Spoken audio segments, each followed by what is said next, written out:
কাটোয়া পুরসভার তৃণমূলের চেয়ারম্যানের ইস্তফা। কাটোয়া পুরসভার চেয়ারম্যান কমলাকান্ত চক্রবর্তী তিনি পদত্যাগ করলেন।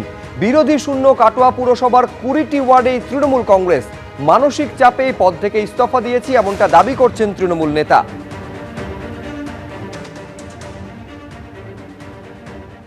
এই চেয়ারম্যান এবং কাউন্সিলর দুটো পদ থেকেই পদত্যাগ করবে। কারণ এই শারীরিক এবং মানসিকভাবে বিধ্বস্ত, আমার একটু দম বন্ধ হয়ে আসছে। আমি মানসিকভাবে ভেঙে পড়েছি প্রচণ্ডভাবে আর কি, আমি চাপ নিতে পারছি না আমি আর কি। এটা পুরোটাই আমার নিজস্ব একান্ত আমার ফ্যামিলিগত ব্যাপার। আমার বাড়ির লোক, আমার বৃদ্ধ মা আছে 83 বছরের, রোজ কান্নাকাটি করছে। আমার মিসেস আছে, ছেলে মেয়ে আছে, তারাও কান্নাকাটি করছে, আমাকে রেখে দিচ্ছে। আমার পক্ষে এত চাপ নিয়ে কাজ করা সম্ভব নয়। ভয় পাচ্ছে বিভিন্নভাবে, ফেসবুকে থেকে শুরু করে বিভিন্ন জায়গায় যেভাবে হচ্ছে ঘটনা, সেটার পরিপ্রেক্ষিতে তারা একটু ভয় পাচ্ছে। তৃণমূলের সংসদীয় দলে ভাঙন কি তাহলে এখন শুধুই সময়ের অপেক্ষা?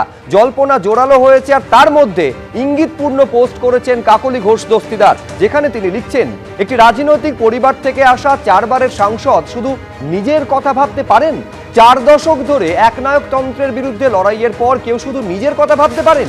এটা সরকারের নীতি এবং শাসন ব্যবস্থার ব্যর্থতার বিরুদ্ধে মানুষের রায়। এই পোস্ট করেছেন কাকলি ঘোষ দস্তিদার, যার মধ্যে জল্পনা নতুন করে তৈরি হয়েছে।